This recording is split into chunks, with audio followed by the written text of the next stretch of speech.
सबको क्यों नहीं, पुरस्कारों की संख्या, सम्मानों की संख्या सीमित होती है। हम जानते हैं कि और भी सारे शिक्षक हैं जिनको सम्मान देना चाहिए,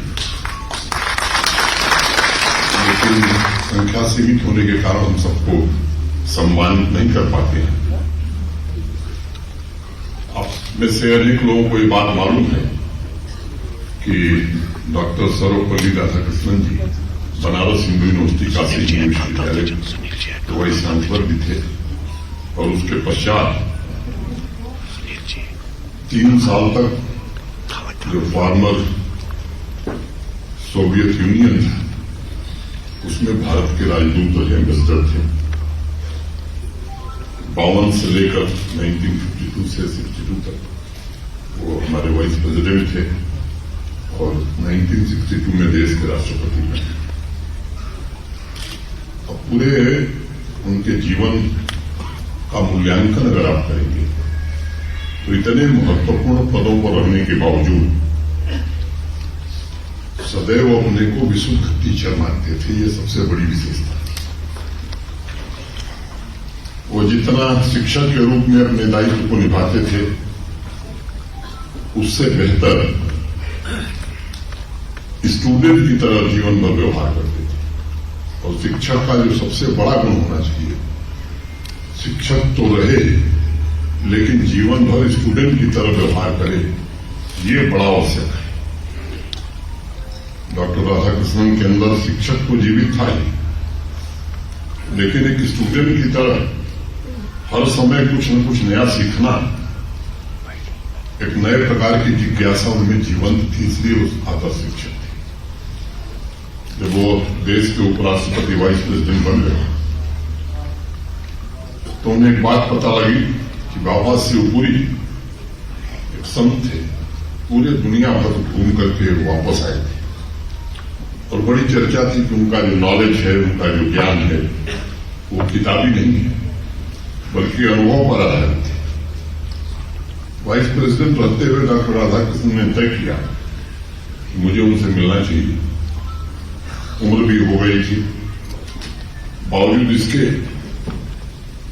उनके चरणों में सर नवाया और उनसे पूछा कि गुरुजी, एजुकेशन में संपूर्ण सत्य क्या है? बाबा शिवपुरी ने कहा, आत्मिक, नैतिक और शारीरिक, यह 3 तत्व एक विद्यार्थी के लिए 3 मंजिले मकान की तरह होते हैं, यानी समझ, संकल्प और ऊर्जा। और शिक्षक के लिए आवश्यक है कि वह उसी के अनुरूप आध्यात्मिक व्यवस्था, नैतिक व्यवस्था और बौद्धिक व्यवस्था का पालन करे। उनका कहना था कि एजुकेशन को किसी क्लासरूम में बैठकर बोर्ड पर जो लिखा जा रहा है उसे हूबहू उतारने के दृष्टिकोण के बजाय विचार, भाव और संवेदना की तरफ देखने की जरूरत है। क्लासरूम एजुकेशन का एक छोटा सा रूप है और मुझे लगता है कि वो 5-6% है इस एजुकेशन का एक हिस्सा। पूरी शिक्षा, संपूर्ण एजुकेशन को उससे अलग देखा जाता है। उसमें स्टूडेंट के टैलेंट, उनके अंतर्भाव, जैसा प्रोफेसर राजपूत बता रहे थे, उसकी क्रिएटिविटी, उसकी क्यूरियोसिटी, ये अनेक तत्व शामिल है। जब डॉक्टर राधाकृष्णन मुलाकात के बाद शिवपुरी जी से विदा लेकर चलने लगे तब बाबा ने कहा कि संपूर्ण स्कूली शिक्षा के दौरान टीचर का अर्थ है कि वो स्टूडेंट का सबसे सक्रिय असिस्टेंट बनकर उसके भीतर समझ, संकल्प और ऊर्जा की बिल्डिंग को मजबूत बनाने का काम करे। इसलिए मैं जब भी शिक्षा के पूर्व स्वरूप और आज हो रहे बदलाव को देखता हूं तो मुझे लगता है कि एक टीचर के साथ आपको कई रोल निभाना है। सबसे पहले एक माइनिंग इंजीनियर था जो एक स्टूडेंट रूपी छिपे हुए हीरे जवाहरात, मोती को ढूंढना है। दूसरा रूप में देखता हूं टीचर का, जेमोलॉजिस्ट भी है वो और अलग अलग टैलेंट के हीरे को परखने का काम भी करता है, उन्हें गढ़ता है और वो प्रोफेशनल ज्वेलर भी है, जो उन बहुमूल्य रत्न हमारे स्टूडेंट्स की प्रकृति के मुताबिक उन्हें चमकाता है, उन्हें सही स्वरूप प्रदान करता है। कोई बच्चा मैथमेटिक्स में बहुत टैलेंटेड हो सकता है, कोई संगीत में, कोई आर्ट में, कोई साइंस में, लेकिन यह जानेगा इसका जवाब है कि अनगढ़ हीरो को जानने के योग्यता सिर्फ और सिर्फ टीचर में ही होती है, उसमें टेक्नोलॉजी और गूगल मदद नहीं कर सकती। टीचर का वास्तविक अर्थ शिक्षा देने वाला नहीं, टीचर का वास्तविक अर्थ है कि प्रकृति ने, नेचर ने स्टूडेंट्स के रूप में हमें जो प्रेसियस डायमंड्स दिए उन्हें ढूंढकर उसमें जो संभावना है उतना ही मूल्य पैदा कर सके। टैलेंट मौजूद है, टीचर्स को उन्हें खोजना होगा और तलाशना भी होगा। कई बार सपनों का खेल होता है। बात बात में हम कई बार कहते हैं कि टीचर वह है जो बच्चों के मन को नए रूप में तैयार करता है, उसके व्यक्तित्व को नया आकार देता है, नए भविष्य का निर्माण करता है ताकि राष्ट्र निर्माण किया जा सके। एक टीचर के लिए यह भी संपूर्ण परिभाषा में नहीं मानता, यह उसके द्वारा किए जाने वाले कार्यों का एक हिस्सा है। टीचर तो इस दुनिया का सबसे बड़ा क्रांतिकारी है। टीचर सबसे पहले 30-40 साल या उससे पहले से भी चल रहे बने बनाए ढांचे को तोड़ने का काम करता है। वह सिर्फ बच्चों के दिमाग को, माइंड को नया आकार, नई दिशा नहीं प्रदान करता, बल्कि वो बच्चों के माइंड में सोचने की नई ऊर्जा, नए संकल्प और नई सोच का प्रकाश भी पैदा करता है।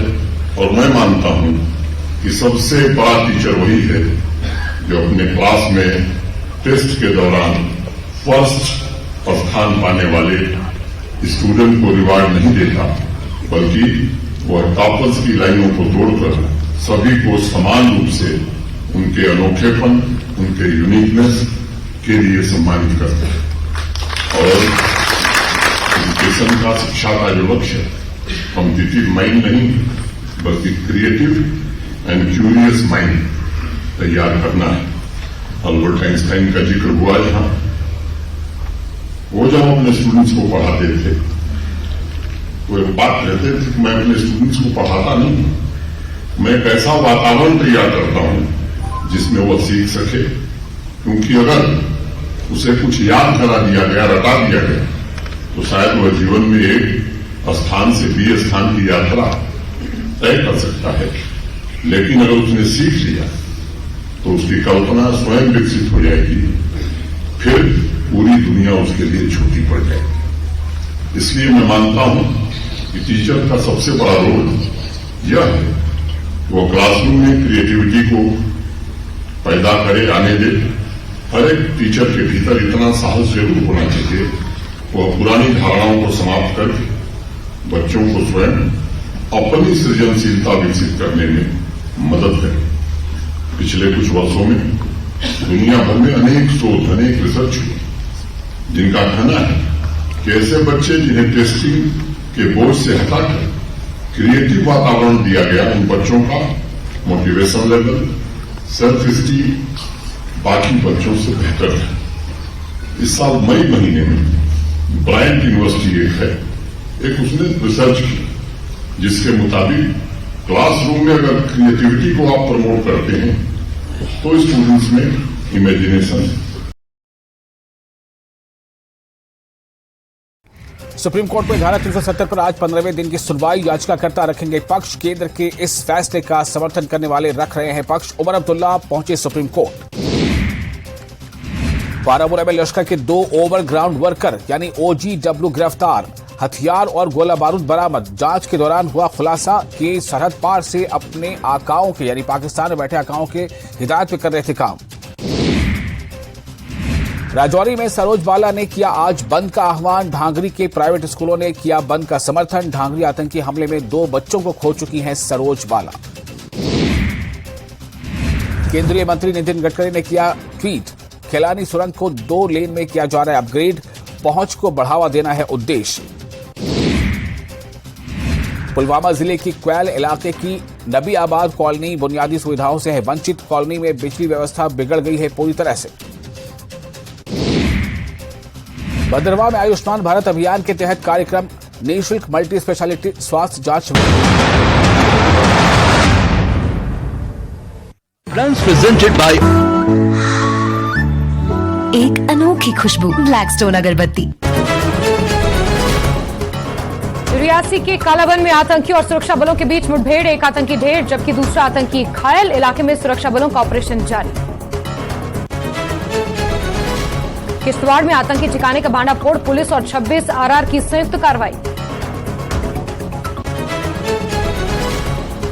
सुप्रीम कोर्ट में धारा 370 पर आज 16वें दिन की सुनवाई जारी। सांसद अकबर लोन का एफिडेविट लेकर सांसद हसनैन मसूदी पहुंचे कोर्ट। नेशनल कॉन्फ्रेंस के चुनाव के जोनल उपाध्यक्ष प्यारेलाल शर्मा ने इंद्रवाल का किया दौरा। पूर्व विधानसभा सदस्य इंद्रवाल की आलोचना की, कहा स्थानीय लोगों के साथ हुआ अन्याय। स्थानीय कलाकारों को मंच प्रदान करने की कोशिश, सेना ने भद्रवाह में जश्न चुनाव के नाम से कार्यक्रम का किया आयोजन। जम्मू कश्मीर और पंजाब के विभिन्न हिस्सों से कलाकारों ने लिया हिस्सा। गुलमर्ग पहुंचे अमेरिकी पर्यटक, कश्मीर की प्राकृतिक सुंदरता से हुए प्रभावित, कहा कश्मीर जैसी जगह पूरी दुनिया में नहीं। मंडी के सुंदरनगर में बड़ा नाव हादसा टला, स्टीम बोट चालक की सूझबूझ से बची स्कूली बच्चों समेत 40 लोगों की जान। समय रहते नदी में आए तूफान से निकालकर किनारे पर बोट लाया चालक।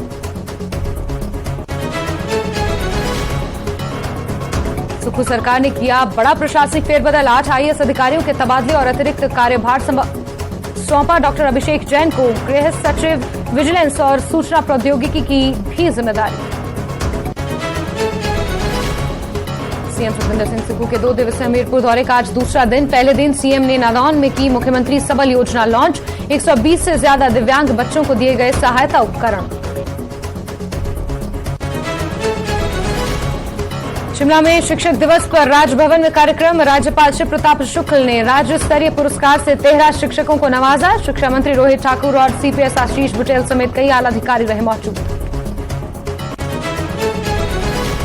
विश्व धरोहर कालका शिमला मेल को ट्रैक पर लाने की कोशिश। कालका से कोटी तक ट्रायल जारी।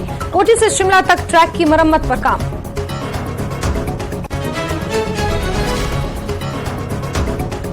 कुल्लू में व्यास और पार्वती नदी के संगम पर शाही स्नान। ज्वालामुखी में सहस्त्र चंडी महायज्ञ का आयोजन। हिमाचल को आपदा से उबारने के लिए प्रार्थना।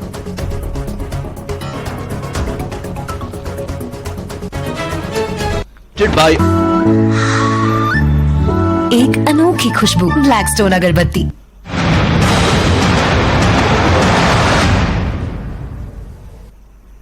नमस्कार, प्राइम नून देख रहे हैं आप। आपके साथ मैं हूं जास्मिन शर्मा और हेडलाइंस के बाद अब सीधे रुक करेंगे खबरों का। शुरुआत करते हैं अहम खबर के साथ।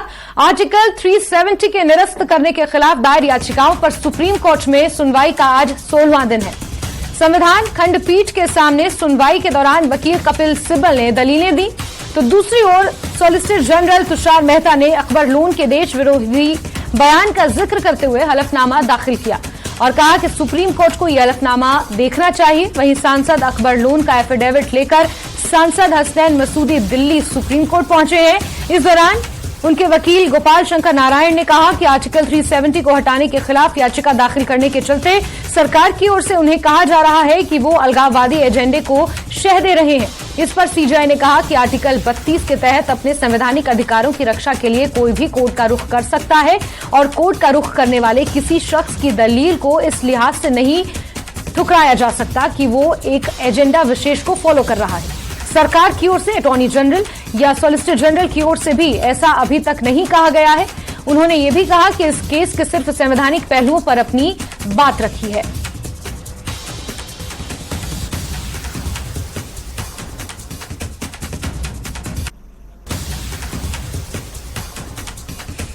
तो अनुच्छेद 370 पर 16वें दिन की सुनवाई आज सुप्रीम कोर्ट में जारी है। आपको बता दें, बीते कल रूट्स ऑफ कश्मीर के अमित रैना द्वारा अकबर लोन को हलफनामा दाखिल करने के लिए अर्जी लगाई गई थी। सुप्रीम कोर्ट ने इस पर कदम उठाते हुए आज का दिन मुकर्रर किया था जब अकबर लोन को अपना एफिडेविट सुप्रीम कोर्ट के सामने पेश करना था। और बड़ा अपडेट सामने निकल कर आया है, जहां सांसद हसनैन मसूदी ने सुप्रीम कोर्ट में हलफनामा दाखिल किया है। अकबर लोन का हलफनामा लेकर वो सुप्रीम कोर्ट पहुंचे हैं। सुनवाई के साथ ही वरिष्ठ वकील कपिल सिब्बल ने अपनी दलीलें शुरू की और इस बीच सॉलिसिटर जनरल तुषार मेहता ने अकबर लोन के उन बयानों का भी जिक्र किया जो उन्होंने विधानसभा में दिए थे। और 16वें दिन की सुनवाई आज जारी है। अनुच्छेद 370 को निरस्त करने के खिलाफ सुप्रीम कोर्ट में जो याचिकाएं लगी हुई हैं उसके ऊपर निरंतर सुनवाई हो रही है। आज सुनवाई का 16वां दिन है। आज की सुनवाई महत्वपूर्ण इसलिए मानी जा रही है क्योंकि बीते कल अकबर लोन को सुप्रीम कोर्ट ने हलफनामा दाखिल करने का आदेश दिया था और आज सांसद हसनैन मसूदी अकबर लोन का हलफनामा लेकर सुप्रीम कोर्ट पहुंचे हैं।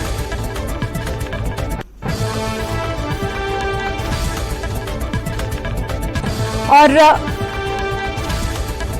खुर्रम हमारे सहयोगी ज्यादा जानकारियों के साथ इस पर जुड़ गए हैं। खुर्रम, अभी क्या कुछ हो रहा है कोर्ट में?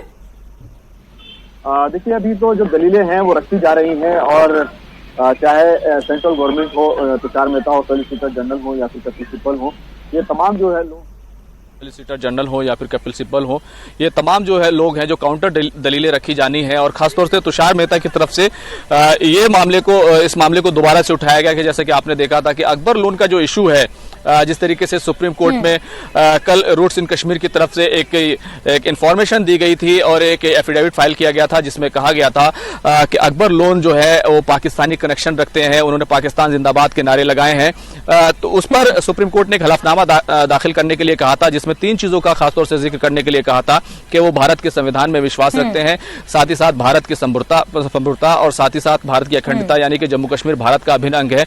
इसको लेकर के एक हलफनामा दाखिल किया जाए, जिस पर आज सुबह भी हमारी बात हुई थी। नेशनल कॉन्फ्रेंस के जो सीनियर एडवोकेट हैं मुजफ्फर इकबाल खान, उन्होंने कहा था आज हलफनामा दाखिल करेंगे। थोड़ी देर पहले ही जो सांसद है नेशनल कॉन्फ्रेंस के member of parliament Hasan Masoodi, वो सुप्रीम कोर्ट पहुंचे थे और माना जा रहा है कि वो हलफनामा लेकर सुप्रीम कोर्ट पहुंचे हैं, जिसको कुछ ही वक्त में सुप्रीम कोर्ट के सामने रखा जाएगा। लेकिन अभी तक की जो खबर है, अभी हलफनामा जो है रखा नहीं गया है। इसी दरमियान एक दूसरा हलफनामा रूट्स इन कश्मीर की तरफ से सुप्रीम कोर्ट में रखा गया है, जिसमें एक बार फिर से अकबर लोन पर प्रश्न चिन्ह लगाया गया है, उन पर सवालिया निशान लगाया गया है और जिसमें यह कहा गया है कि उन्होंने एक ही बार नहीं कई मरतबा ऐसी बातें कही हैं, ऐसी बातें की हैं जिससे वो मशकूक हो जाते हैं।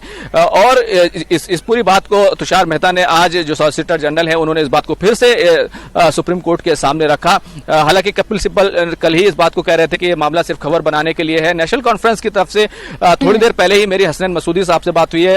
हालांकि ऐसा लगता है कि नेशनल कॉन्फ्रेंस इस पूरे मुद्दे पर थोड़े बैकफुट पर है, लेकिन कई जो दूसरे लीडर्स हैं जैसे उमर अब्दुल्ला है या दूसरे लीडर्स हैं, वो काउंटर दलील में ये बोल रहे हैं कि जब ये पूरा मामला हुआ था, खासतौर से पाकिस्तान जिंदाबाद का जो नारा लगाया था वो किन हालात में लगाया था उसकी बात कर रहे हैं। और साथ ही साथ ये कि उस वक्त जो असेंबली थी उसके अंदर भारतीय जनता पार्टी के 25 मेंबरान थे और स्पीकर भी भारतीय जनता पार्टी के थे, तो उस वक्त उन पर कार्रवाई क्यों नहीं की गई थी? उन्होंने इलेक्शन लड़ा है, संविधान की कसम खाई है, तो ये पार्लियामेंट का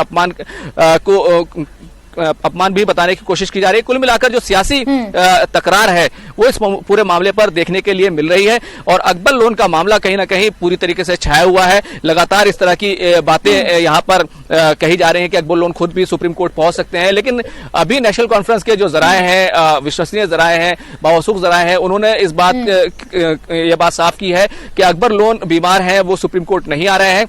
हम भी नजर बनाए हुए हैं, लेकिन कहीं ना कहीं रूट्स इन कश्मीर और मरकजी हुकूमत सॉलिसिटर जनरल तुषार मेहता और अकबर लोन और नेशनल कॉन्फ्रेंस आज जो है वो सीधे तौर पर कहीं ना कहीं इनके बीच में एक सीधा टकराव जो है देखने को मिल रहा है और बहस के बीच में जो केंद्रीय बिंदु होता है, जो मरकजी नुक्ता होता है, वहां पर दोनों बने हुए हैं। जी जी बिल्कुल खुर्रम, आप लगातार बने रहे। सुशील इस बीच हमारे साथ जुड़ गए हैं। सुशील, अकबर लोन भी सुप्रीम कोर्ट पहुंच सकते हैं ऐसा कहा जा रहा है, लेकिन इससे पहले हलफनामा लेकर सांसद हसनैन मसूदी सुप्रीम कोर्ट पहुंचे हैं। इस बीच एक अहम सवाल ये भी है कि वकील गोपाल शंकर नारायण ने यह कहा है कि आर्टिकल 370 को हटाने के खिलाफ याचिका दाखिल करने के चलते सरकार की ओर से उन्हें यह कहा जा रहा है कि वो अलगाववादी एजेंडे को शह दे रहे हैं। इस पर भी सीजेआई ने एक अहम टिप्पणी की है। सुशील, जी देखिए, साफ तौर से सुप्रीम कोर्ट के समक्ष उन तमाम दलीलों को रखा गया जो अकबर लोन के द्वारा भविष्य में, यानी कि जो इससे पहले कई ऐसे बयान दिए गए जो देश विरोधी थे, जिस पर केंद्र सरकार की तरफ से काउंटर अटैक किया गया और ये कहा गया कि जो फिलहाल देश विरोधी नारे देते हैं अकबर लोन, वो यहाँ पर उनकी याचिका है और अब वो ये कह रहे हैं कि आर्टिकल 370 के मामले में जो फैसला केंद्र सरकार के द्वारा लिया गया वो फिलहाल संवैधानिक रूप से गलत है। लेकिन बड़ा सवाल यहाँ ये है कि अकबर लोन के द्वारा जो देश विरोधी नारे दिए गए, क्या वो ये मानते हैं कि जो नारा उनके द्वारा दिया गया वो तथाकथित नारा गलत था, जो कहीं ना कहीं भारत की संप्रभुता पर एक बड़ा अटैक था। हालांकि इस पूरी दलील का कपिल सिब्बल के द्वारा विरोध किया गया। उनके द्वारा ये कहा गया कि केवल ये चीजें अब इस समय जब इस पूरे मामले में संविधान पीठ की सुनवाई अंतिम चरण पर है, केंद्र सरकार के द्वारा उठाया गया ये मुद्दा फिलहाल अभी सुनवाई योग्य नहीं है। बहरहाल इस पूरे मामले में रूट इन कश्मीर की तरफ से एक नया हलफनामा सुप्रीम कोर्ट में दाखिल किया गया है, जिसका फिलहाल जिक्र केंद्र सरकार के द्वारा किया गया और ये कहा गया कि अकबर लोन कोई ऐसा नहीं है कि उन्होंने पहली बार इस तरह के बयान दिए हैं। उन्होंने कई ऐसे बयान दिए हैं जो देश विरोधी हैं और न केवल देश विरोधी हैं बल्कि देश में माहौल खराब करने वाली स्थिति में उनके द्वारा जो बयानबाजी दी गई है वो गलत है, लिहाजा अकबर लोन को माफी मांगना चाहिए। बहरहाल सुप्रीम कोर्ट में कपिल सिब्बल ने केंद्र सरकार की इस दलील का विरोध किया। अब कपिल सिब्बल की तरफ से जो दलीलें हैं, जो नेशनल कॉन्फ्रेंस को रिप्रेजेंट कर रहे थे, वो दलीलें पूरी कर ली गई हैं। गोपाल शंकर नारायण की तरफ से सुप्रीम कोर्ट में दलीलें रखी जा रही हैं। ये माना जा सकता है कि अब कहीं ना कहीं आर्टिकल 370 की जो सुनवाई चल रही है संविधान पीठ में, वो अपने अंतिम चरण में है। लेकिन कहीं ना कहीं कपिल सिब्बल की तरफ से जो दलीलें दी गई उसमें केंद्र सरकार के द्वारा जो तमाम बातें कही गई थी और ये कहा गया था कि किन कारणों की वजह से केंद्र सरकार के द्वारा एक बड़ा फैसला लेते हुए आर्टिकल 370 को रिवोक किया गया, हटाया गया, उसका उन्होंने विरोध किया। उन्होंने कहा कि जब संविधान सभा वहां पर है और दूसरी संविधान सभा चुनी नहीं गई है तो वो कहीं ना कहीं एग्जिस्ट करती है, लिहाजा जो चुने हुए वहां के नुमाइंदे हैं, जो चुनी हुई वहां के लोग हैं, ऐसे में बिना सरकार उनके राय के ऐसा कोई फैसला कैसे ले सकती है। हालांकि राष्ट्रपति के द्वारा जो नोटिफिकेशन जारी किया गया उसमें विलय की बात कही गई, लेकिन जो विलय हुआ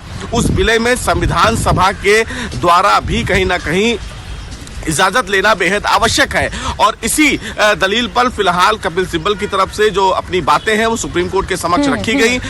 कपिल सिब्बल की तरफ से बाबा भीमराव अंबेडकर की कुछ बातों को भी कोट किया गया, जिसमें ये बताया गया कि संविधान में कहीं ना कहीं जो स्थायित्व है उसमें संसद का बहुत महत्वपूर्ण विषय होता है, लेकिन कहीं ना कहीं जो चुनी हुई सरकार होती है, जहां पर जो चुने हुए लोग होते हैं, उनकी राय भी बहुत ज्यादा मायने रखती है, क्योंकि उस राज्य में चुने हुए जो लोग होते हैं उनके राय को वो प्रतिनिधित्व करते हैं, वो उनकी राय को आगे पटल पर रखते हैं। लिहाजा बिना उनके राय के अगर सरकार इस दिशा में फैसला लेती है जो संवैधानिक रूप से गलत है, ये माना जा सकता है कि इस पूरे मामले में जो केंद्र सरकार की तरफ से दलीलें रखी गई और ये बताया गया कि आर्टिकल 370 को हटाने के लिए उनकी तरफ से जो कदम लिए गए या कदम जो उठाए गए और जो अब फिलहाल जम्मू कश्मीर के हालात हैं, उन हालात पर फिलहाल अभी संविधान पीठ को नहीं जाना चाहिए, क्योंकि मामला संविधान पीठ के उन पहलुओं पर जुड़ा हुआ है जो केंद्र सरकार के द्वारा उठाए गए कदम पर है कि क्या संसद के पास ये अधिकार है कि इस किसी भी राज्य में आर्टिकल 370 को हटाने के लिए संसद इस प्रकार का कोई बड़ा फैसला ले सकती है।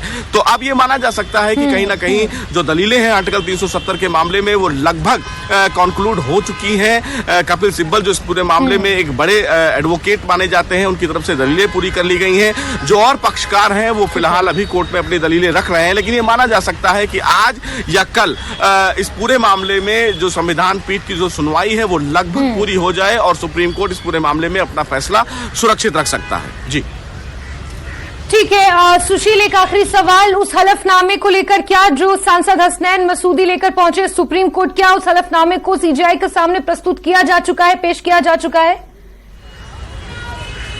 जी बिल्कुल, देखिए साफ तौर से जो अकबर लोन के संबंध में जो याचिका फिलहाल जो हलफनामा मांगी गई थी वो हलफनामा फिलहाल अभी सुप्रीम कोर्ट में दाखिल किया जाएगा। हालांकि ये माना जा सकता है कि लगभग जब लंच के बाद इस पूरे मामले में सुनवाई होगी तो अकबर लोन के उस हलफनामे का जिक्र जरूर किया जाएगा, क्योंकि पहले जो फिलहाल हलफनामा दाखिल किया जाएगा उसको चीफ जस्टिस पढ़ेंगे। चूंकि कल खुद चीफ जस्टिस डीवाई चंद्रचूड़ ने अकबर लोन से संबंधित जो फिलहाल माहौल गर्म हुआ था उससे संबंधित हलफनामा मांगा गया था। चूंकि अकबर लोन फिलहाल को आने की कोई आवश्यकता भी नहीं है। यह बताया जा रहा था क्योंकि कपिल सिब्बल के द्वारा कोर्ट में यह कहा गया कि जब एफिडेविट के मामले की जांच मामले में जब चीफ जस्टिस ने पूछा कि क्या उनकी तरफ से हलफनामा दाखिल किया गया है, तो उन्होंने बोला कि लगभग 12 बजे के आसपास हलफनामा दाखिल किया जा सकता है। चूंकि हसनैन मसूदी उसी पार्टी से संबंधित है, तो ये माना जा सकता है कि वो हलफनामा लेकर खुद आए हैं। कपिल सिब्बल के समक्ष वो हलफनामा रखा जाएगा, वो खुद हलफनामा देखेंगे, उसके बाद उसको फिलहाल दाखिल करेंगे।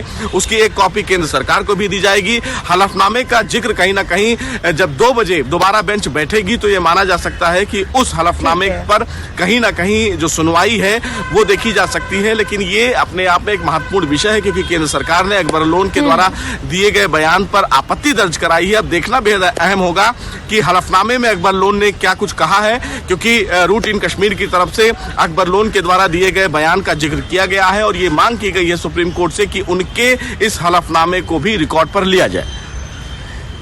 बिल्कुल बिल्कुल सुशील, आप नजर बना के रखें। बहुत शुक्रिया तमाम जानकारियों के लिए। खुर्रम, आपका भी बहुत बहुत शुक्रिया तमाम जानकारियां साझा करने के लिए।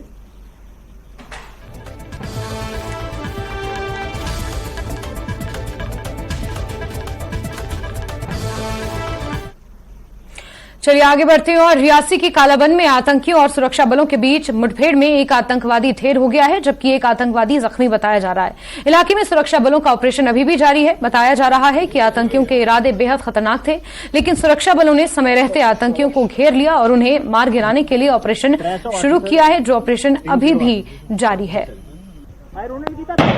अपना अपना इधर से कर रहे हैं, इधर से रुक वो नीचे वाला फायर मत करो।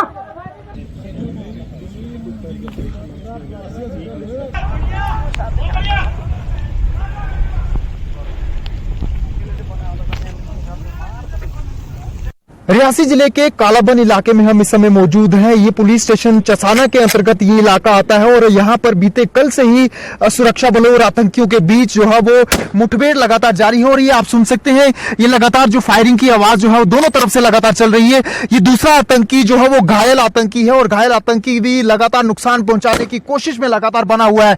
ये दोनों तरफ से जो है वो तबादला जो है वो फायरिंग का आप सुन सकते हैं और ये लगातार बीते कल से ही जो है वो लगातार फायरिंग की जा रही है। ये दूसरे आतंकी को खत्म करने के लिए जो है सुरक्षा बल जो है वो बीते कल से ही यहाँ पर तैनात है और एक आतंकी जो मार गिराया जा चुका है वो पाकिस्तानी आतंकी है। और अगर सुरक्षा बलों की अगर बात करें तो Jammu Kashmir police, Indian army जो है वो यहाँ पर तैनात है और लगातार दूसरे आतंकी को मारने की जो है वो पुरजोर कोशिश कर रही है। और बता दें कि अत्याधुनिक हथियारों के साथ जो है वो ये जवान जो है इस समय लैस आपको दिखाई दे रहे हैं और अपनी अपनी पोजीशन पर जो है वो ये जरूर मुस्तैद हैं। और सुबह तड़के ही जो है वो दूसरे आतंकी को मारने की एक जो इनकी कोशिश थी वो कहीं ना कहीं सफल होती हुई जरूर दिखाई दे रही है, क्योंकि दूसरा आतंकी जो है वो घायल हो चुका है और उस घायल आतंकी को जो है वो जल्द से जल्द खत्म किया जाए, यही एक कोशिश है। और एक घर में जो है वो पनाह लेकर के ये बैठा हुआ है। ये आतंकी जिस घर में पनाह लेकर के बैठा हुआ है ये एसपीओ का ही एक घर है और ये एसपीओ जो है वो रियासी जिले में ही तैनात है। हालांकि जो है वो कोशिश की जा रही थी आतंकी द्वारा, उससे पहचान पत्र भी लिया जाता है और पहचान पत्र जो एसपीओ जो था वो अपनी समझदारी के साथ जो है उसे आधार कार्ड देता है। उसके बाद ही जो है वो ये जो एसपीओ है वो पुलिस स्टेशन में जाकर के सूचना देता है, तब जाकर के ही जो ये मुठभेड़ जो है वो शुरू होती है। बड़े पैमाने पर जो है वो इस समय मुठभेड़ रियासी जिले के कालाबन इलाके में चल रही है। पुलिस स्टेशन चसाना के अंतर्गत ये इलाका आता है और अब जो है वो दूसरे आतंकी को भी जल्द से जल्द खत्म किया जाएगा, यही एक सुरक्षा बलों की कोशिश लगातार बनी हुई है। न्यूज़ 18 नेटवर्क के लिए करणदीप सिंह, रियासी चसाना। और खबरों का सिलसिला यहां जारी रहेगा, लेकिन वक्त एक बहुत छोटे से ब्रेक का।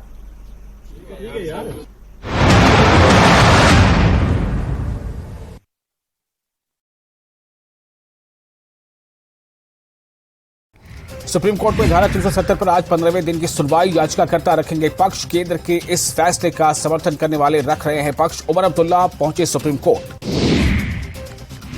बारामूला में लश्कर के 2 ओवरग्राउंड वर्कर यानी OGW गिरफ्तार। हथियार और गोला बारूद बरामद। जांच के दौरान हुआ खुलासा कि सरहद पार से अपने आकाओं के यानी पाकिस्तान में बैठे आकाओं के हिदायत पे कर रहे थे काम। राजौरी में सरोज बाला ने किया आज बंद का आह्वान। ढांगरी के प्राइवेट स्कूलों ने किया बंद का समर्थन।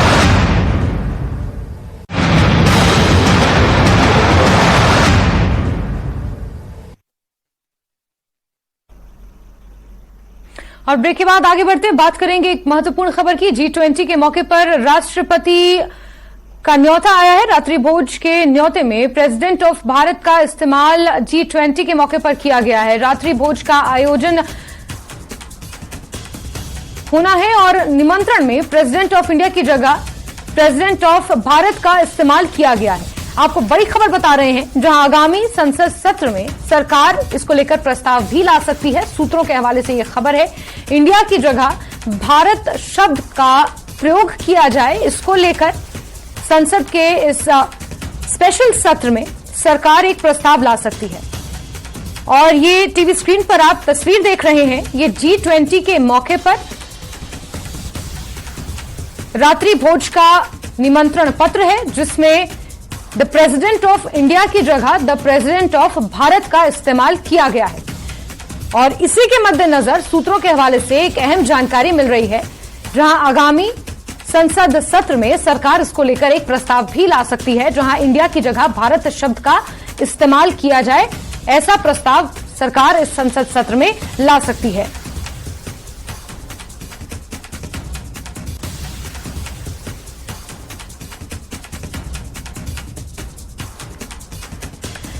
बड़ी खबर आपको दे रहे हैं, G20 के मौके पर राष्ट्रपति की तरफ से यह न्योता है। रात्रि भोज को लेकर यह न्योता है, जिसमें प्रेसिडेंट ऑफ इंडिया की जगह प्रेसिडेंट ऑफ भारत का इस्तेमाल किया गया है।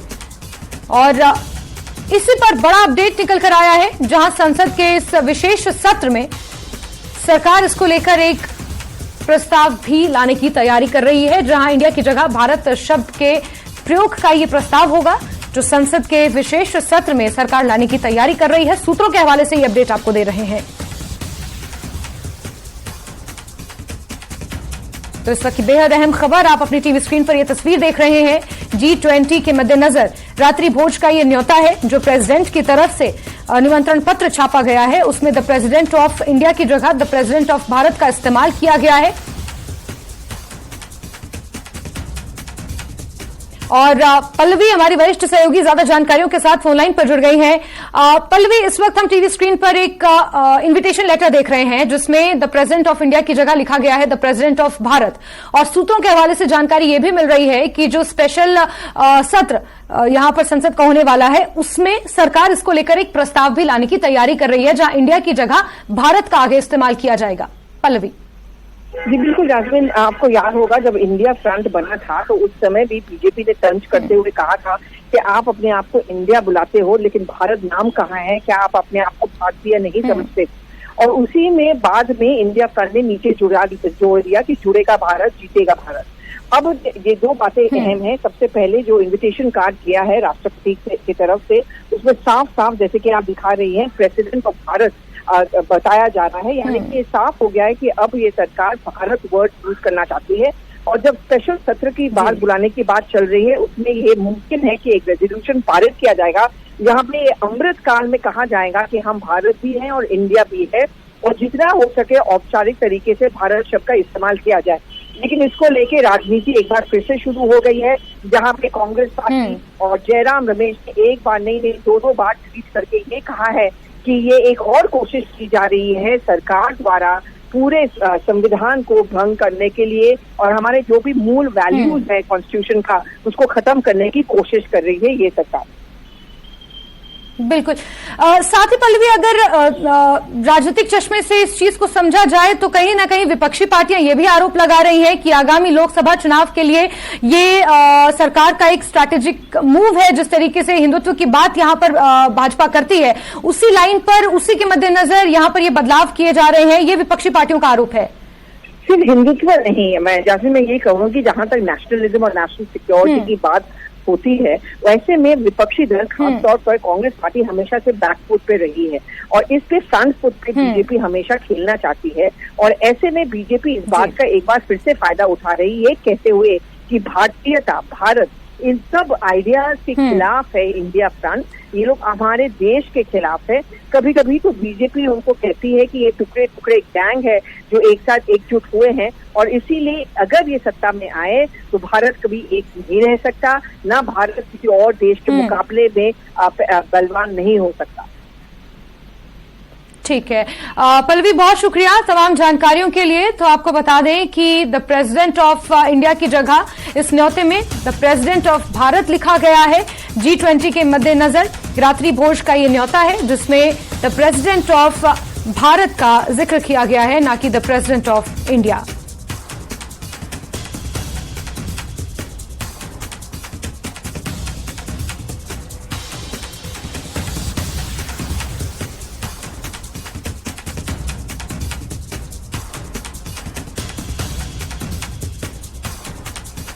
चलिए आगे बढ़ेंगे खबरों में और बात करेंगे एक और महत्वपूर्ण खबर की, जहां मंडी में HAS अधिकारी ओशिन शर्मा ने रात के अंधेरे में पुलिस के साथ मिलकर खनन माफिया पर बड़ी कार्रवाई की है।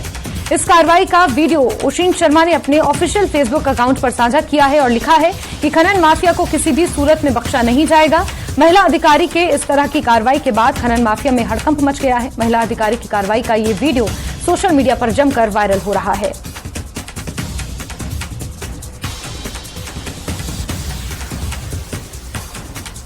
का नंबर बताना। ये मैम नंबर नहीं है इसका, रिलीज नहीं होगा ये विदाउट नंबर। हाँ, रिलीज भी नहीं होगा ये। टेम्परेरी नंबर लिखाओ भाई साहब, टेम्परेरी नंबर लिखाओ। कौन सा भाई? सोनालिका ही है ना? हाँ जी। नाम बोलिए।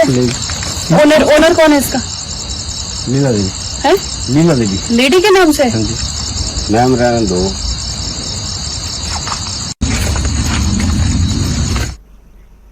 और सुखू सरकार ने बड़ा प्रशासनिक फेरबदल करते हुए 8 IAS अधिकारियों के तबादले किए हैं और अतिरिक्त प्रभार भी सौंपा है। डॉक्टर अभिषेक जैन को सचिव गृह, विजिलेंस और सूचना प्रौद्योगिकी की जिम्मेदारी दी गई है। वहीं मुख्यमंत्री के सचिव का अतिरिक्त कार्यभार भी संभालते रहेंगे। वहीं राकेश कंवर को शिक्षा सचिव बनाया गया है। मनीष कुमार को DRDA में ADC कम प्रोजेक्ट डायरेक्टर तैनात किया गया और इसी के साथ अन्य 5 IAS अधिकारियों के तबादले और उन्हें अतिरिक्त प्रभार सौंपा गया है।